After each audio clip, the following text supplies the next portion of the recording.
الرحمن الرحيم. الحمد لله رب العالمين، الصلاة والسلام على خير خلقه المبعوث رحمة للعالمين محمد وعلى آله وأصحابه ومن سار على نهجه ودربه إلى يوم الدين. برياني بريز، السلام عليكم ورحمة الله وبركاته. خۆم بە خۆشحاڵ دەزانم کەوا پێکەوە لە ئەکادمیای نووری حیکمە لە نووسینگەی دەستگا لە شاری هەولێر پێکەوە لە خزمەت پەرتووکی ئەلئەربەعون ئەنەوەویە ئینشاء الله کاتێکی بە سوود و ئیستیفادە دەبێتن. بەڕێزان وەکو دەستپێک لە بۆ چوونە نێو ئەوم پەرتووکە بە پێویستم زانی لە دەرسی یەکەم کو دەڵێ سێ تەوەرەی ئەساسی باس بکەم. یەکەمیان ئەسسونە ئەلحەدیث، پێناسەی چییە؟ لە پاشان دانراوی کتابی ئەلئەربەعون ئەنەوەویە ئیمامی نەوەوی وەکو دەڵێ نوبزەیەک بۆتان باس بکەم، لە پاشان خودی کتابەکە کەمێک بۆتان باسی کتابەکە بکەم.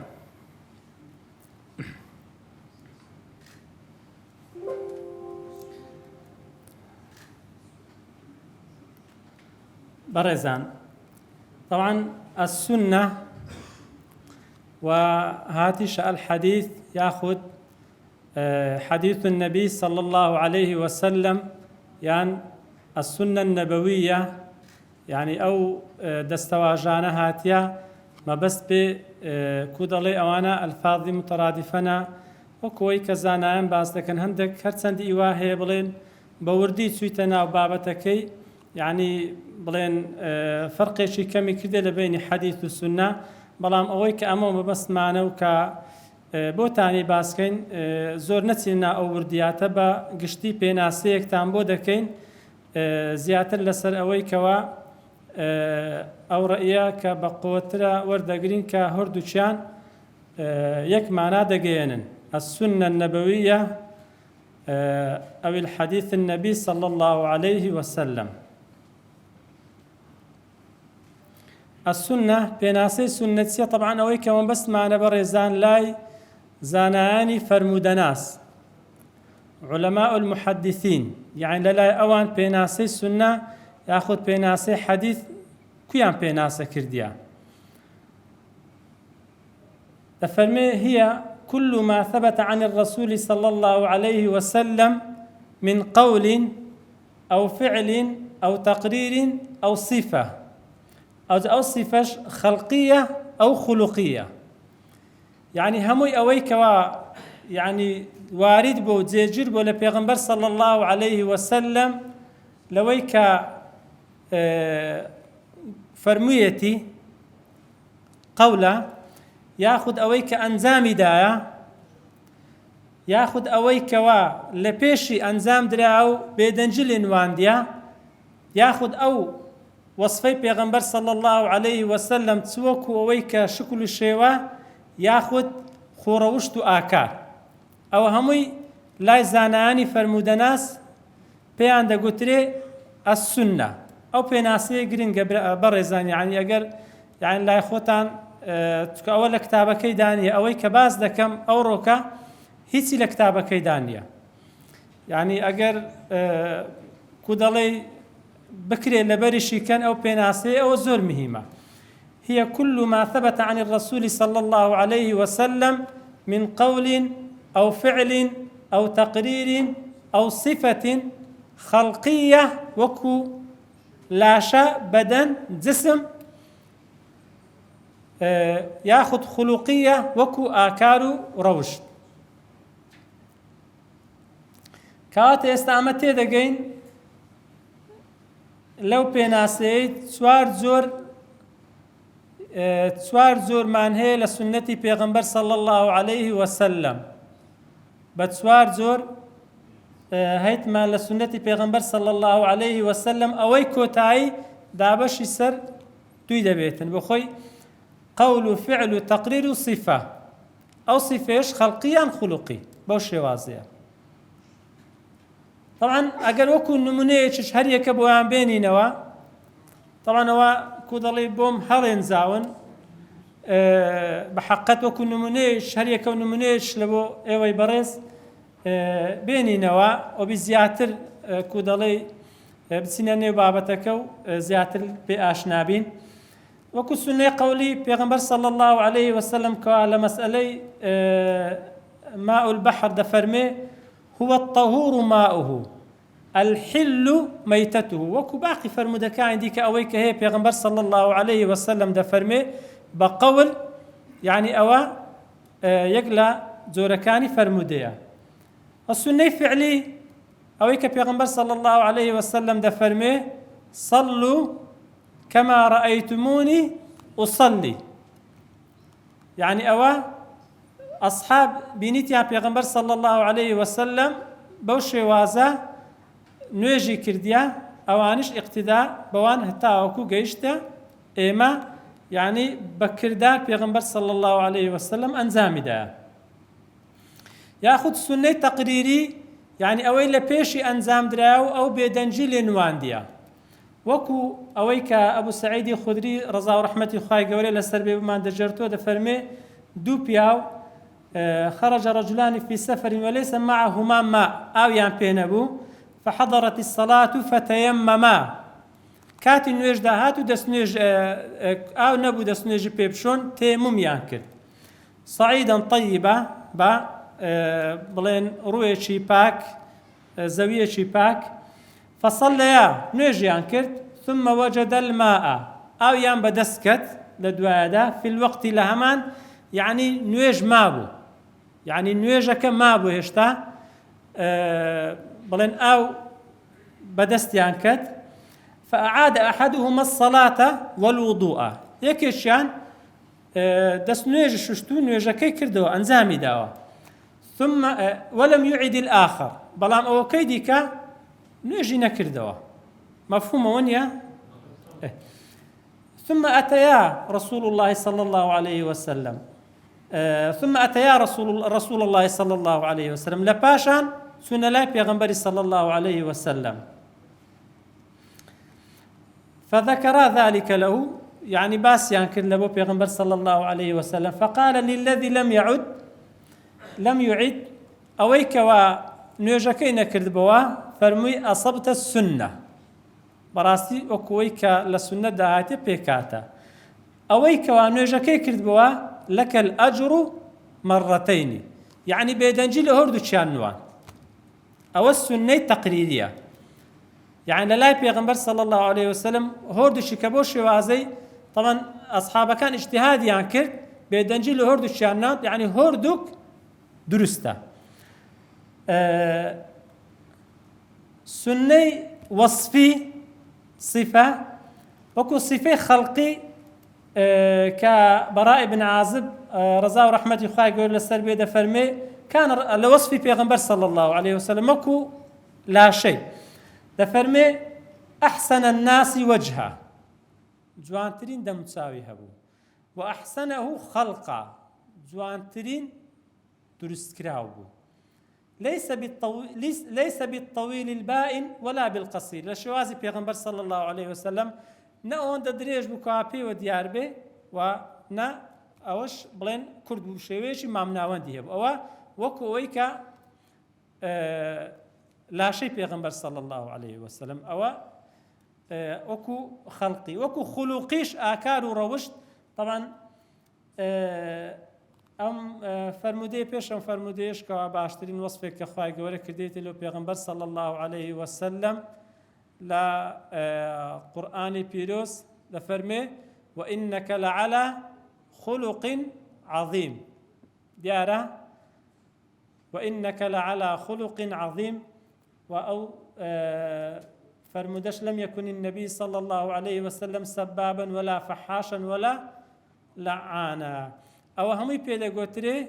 ئەسسونە لە لای زانایانی فەرمودەناس.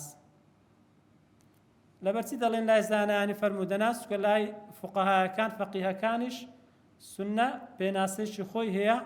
بەڵام ناچێنە ئەو تەفاسیلە. بەڕێزان بە کورتی لەبەرەوەی بڵێن دانەری ئەم پەرتووکە ئیمامی نەوەوی بزان ئیمامی نەوەوی چێە بە حەقت بە زەروری دەزانم یعنی بە کورتی بۆتان باسکەم ناوی خۆی یەحیا بن شەرەف النەوەوی الشافعي يحيى بن شرف النووي الشافعي طبعا يحيى بن شرف النووي يعني النواوي هردو شهاتي خلش النوا منطقيك ياخذ بلين قندك لا سوريا زانان دلين سرب باريزغاي درعايا نزيكي 30 كيلومتر لدرعا دوره لا پایتەختی سووریاش دیمەشق نزیکەی 80 کیلۆمەتر دوورە کەتە زیاتر کەتە لای حدودی ئوردون و فەڵەستین کەتە لای زیاتر ئوردون و فەڵەستین یەکێکشە لە الشافعی یەکە لە زانە هەرەمەزنەکانی مەزهەبی ئیمامی شافعی طبعا بەروارەکەش ئەگەر تەرکیزکەین بەڕێزان بە حەقەت جێ ئەوەیە وەقفە ئینسان تێدا بکاتن لە ساڵی 631 هیجری لەدایک بووە لە ساڵی 676 وەفاتی کردیە یعنی 45 ساڵ ژیایە طبعا ئەگەر بە مانگ لێک دەینەوە کەمتر لە 45 ساڵ یعنی 44 ساڵ و هەندێک مانگ يعني تمشاي بريزان أو هم التأليفات طبعا أكو مش كودل أهل القرآن خواي يقولوا من حسابك دلين لا حد بلوغ بونا بولين لو كاتيو حفظ القرآن همو كرديا طبعا أو زانا قورانا يعني زور بهر زور شان حافظ قرآن بوينا معلومي زنابتانا طبعا يكت شلواني كوا جنينة هنا جاني هاوسري بيك نهينا زاناك عبد الفتاح أبو غدة هي زاناكي سوري بو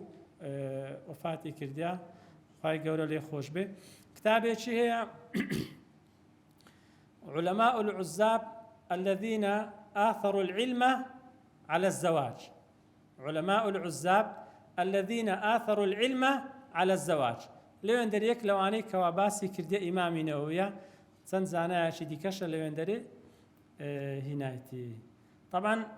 دەڵێ ڕۆژانە 12 دەرسی دەخوێنیت 12 دەرسی دەخوێنیت لە دانراوەکانی ئیمامی نەوەوی لە تەئەلیفاتەکانی ئیمامی نەوەوی طبعا تەئەلیفاتی گەلێ زۆرە بەڵام وەکو دەڵێ هەندێک لەو تەئەلیفاتانەی طبعا رياض الصالحين من كلام سيد المرسلين أو كتابش مشهورة لا داندراوي إمامي نووية دوم الأذكار من كلام سيد الأبرار طبعا مقولك هي لسر أذكاري بس أو وردان ذكاء يعني أو أوراداني كوارد بوا زانان أون دبا جرينجان تمشاكر ديا مقولك هي بيع الدار واشتري الأذكار يعني أون دقرينج بو يعني خانية كتب فروش لبو كريني أو كتابي يعني أون دقرينج بو تسكا هرتي أو أذكار أو راداني كوا وارد بوا أو كوا بيوست إنسان بيكا تيدا هاتيا كتابي شديكش كوا لا أكاديمياش دا هي التبيان في آداب حملة القرآن كوا باسي آدابي هالقران القرآن دكا طبعا شرحي شي زور جواني صحي مسلمي كرديا يعني هيك لو شرحاني كوا هلا نايابه كوا زور اعتماد ذكريته سري صحي شرحي إمام نووية لبو صحي مسلم وأكتابش 40 النووية وكتابي مجموع أوج بحقت إيدي كتابي ما شاء الله زور مطولة يعني أوش كتابي ديكي مشهورة لمسائل فقهي إمامي نووي وكتابي تكش منهاج الطالبين وعمدة المفتيين وعمدة المفتين أوش كتابش زور قيمة ولا زورك لشوينكان وكو من هزد خويندريتن وشرحش زور لبركراء يكلواني مغني محتاج خطيب الشربيني أوي تحفش أوش شرحي كالسر منهاج بلين تحفة أوي ابن حجر هيثمي شرحي دي كش زور زور لبركراء كتابش زور مشهورة طبعا بكرتش بوتان باسي متن 40 نووي بكم سبب تأليف هذا الكتاب كإمام نووي بخوي باس دكا يعني لبرتسي أو كتابي دانايا لبرتسي دانايا طبعا برزان أو كتابة بيك ديلا تسلودو فرمودا لتسلودو فرمودا لفرمودا كان بيغمبر صلى الله عليه وسلم دفرمي إمام نووي من العلماء من جمع 40 في أصول الدين زانا يواهب وكوا لأصول الدين فرمودا كان كوكر ديته وبعضهم في الفروع عندك فروع دين وبعضهم في الجهاد وبعضهم في الزهد وبعضهم في الآداب وبعضهم في الخطب يعني هل بلين زانا هب ولو بابتانا كودالي كومالك فرمودي كوكر دوت سل فرمودي كوكر دوتوا وكلها مقاصد صالحة رضي الله عن قاصديها هموي هدفي خويدا بيشي خواي قورا لياني قبولك لفرمو قد رأيت جمع 40 أهم من هذا كله يعني لهموي قرنت لبروي همو بابا كاني تدايا وهي 40 حديثا وهي 40 حديثا مشتملة على جميع ذلك يعني هموي لخوي بقريتن وكل حديث منها قاعدة عظيمة من قواعد الدين طبعا زانانج بمدار إسلام ليش يانداي توا طبعا لا لبوارئ فرمودكان تسون زوابي أوشي دايتو ثم التزمت في هذه 40 أن تكون صحيحة ومعظمها في صحيحي البخاري ومسلم كوا الصحي كتابين بعد القرآن دفرمي طبعا استنادا لسرعو حديثي كحديث شي ضعيفة بخوشي دفرمي پیغمبر صلى الله عليه وسلم دفرمي من حفظ على أمتي 40 حديثا من أمر دينها بعثه الله عز وجل يوم القيامة في زمرة الفقهاء والعلماء هركس يكتل فرمودا لا أمور دين لبربكا أو خواي قورا وكبلي لواني حساب دكا لروج قيامت لا لقر زانايان فقيه كان دفرمي يكلو فرمودانا بو كبلي دافع بو أقرتي دفرمي وقد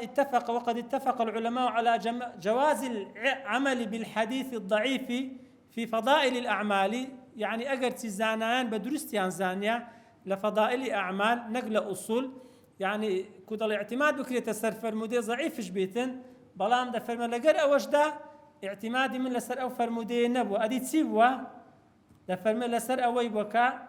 بيغمبر صلى الله عليه وسلم ده فرمه ليبلغ الشاهد منكم الغائبة لا حجة الوداع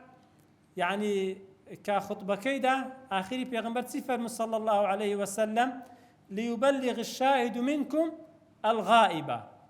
فرموي بابيجيني أويكوا آمادب وجوبس